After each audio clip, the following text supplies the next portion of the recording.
Hai Mams, gimana kabarnya hari ini? Ini adalah cuplikan ketika anak pertamaku memulai masa MPASI-nya, yang dimulai dengan menu tunggal selama 14 hari dan dilanjut dengan menu 4 bintang yang ternyata tidak di-ACC dokter untuk mengaplikasikannya lagi di anak kedua. Dokter memberikan warning untuk tidak memberikan MPASI dengan menu tunggal 4 bintang, apalagi yang berpelangi-pelangi alangkah indahnya. Memangnya ada apa sih dengan menu tersebut? Jangan kemana-mana ya setelah klip berikut ini.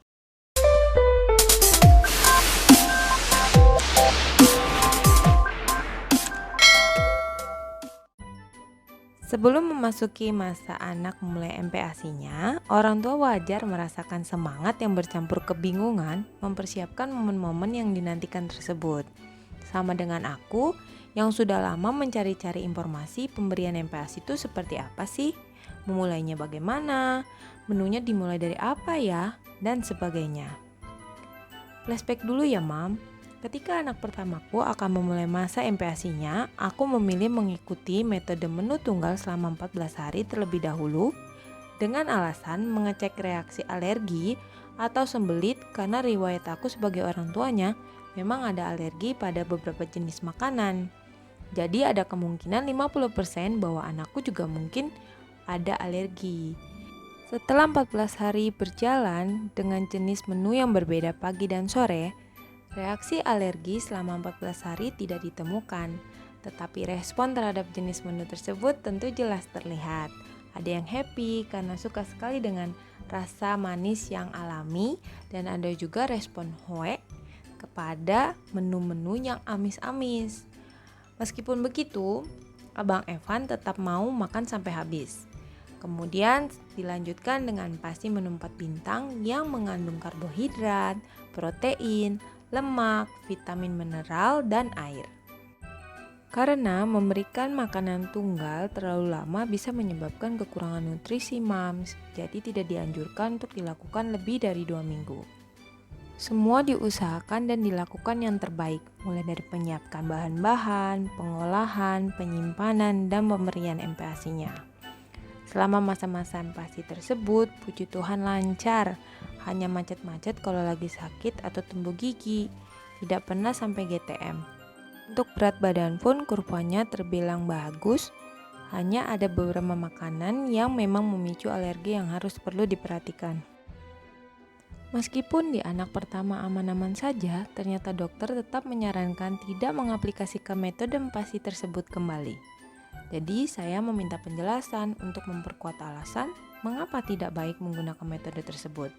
Ini dia alasannya. MPASI menurut standar WHO saat ini adalah tepat waktu, adekuat, aman, diberikan secara responsif. Aku akan sedikit menekankan di konteks adekuat aja ya, Mam. Jadi adekuat itu maksudnya cukup secara kuantitas dan kualitas. Kuantitas ini mencakup jumlah, frekuensi, dan konsistensi pemberian MPASI. Untuk kualitas di sini maksudnya bagaimana MPASI yang kita berikan mengandung zat gizi lengkap yang seimbang yang dapat memenuhi kebutuhan nutrisi makro dan mikro. Makronutrisi ada pada karbohidrat, protein, dan lemak, ditambah nutrisi mikro yaitu vitamin dan mineral. Kalau kita kembali kepada MPASI menu tunggal, jelas tidak adekuat ya, Mams. Kalau MPASI tidak adekuat, apa ada resiko? Tentu ada. Karena gizi menjadi tidak tercukupi dan berakibat pada berat badan anak yang susah naik. Stunting, anak gampang sakit, ADB, defisiensi vitamin A, dan sebagainya. Kebutuhan zat besi pada anak di atas 6 bulan tidak tercukupi jika dari ASI saja. Coba kita simulasikan dari menu tunggal yang biasanya para ibu-ibu berikan termasuk saya ketika hari pertama Abang Evan mulai MPASI, yaitu menu pisang kerok. Penelitian dalam 100 gram buah pisang terkandung 89 kalori dan zat besi 0,26 mg. Apa mungkin bisa? Bayi yang awal makan habis 100 gram. Sedangkan kebutuhan energi bayi 6 bulan dari MPASI adalah 200 kilokalori per hari dan kebutuhan zat besinya 11 mg per hari. Jadi intinya MPASI metode menu tunggal tidak memenuhi nutrisi makro maupun mikronya. Lalu bagaimana MPASI menu 4 bintang? Kan isi menunya beragam, kenapa nggak boleh juga? Memang menu 4 bintang beragam bahan makanan.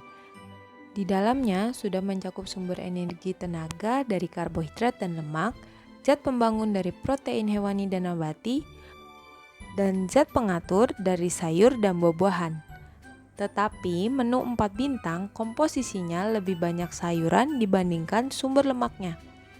Sedangkan pada bayi atau anak sangat membutuhkan sumber lemak atau asam lemak esensial untuk mendukung pertumbuhan sel dan otaknya. Komposisi lemak yang dianjurkan saat ini sekitar 30-45% dari total kalori. Sedangkan buah dan sayuran yang mengandung tinggi serat hanya pengenalan saja dengan jumlah porsi yang tidak banyak, karena serat dapat menghambat proses penyerapan zat gizi dan enzim. Itulah alasan mengapa menu tunggal dan menu 4 bintang yang sering kita dengar ataupun yang kita baca di media sosial tidak direkomendasikan lagi pada MPASI anak ya Mam. Semoga informasi ini juga bisa menjawab kebimbangan para moms dalam mempersiapkan PASI anak-anak harapan bangsa. Semangat dan salam sehat untuk kita semua, sampai jumpa di video selanjutnya ya.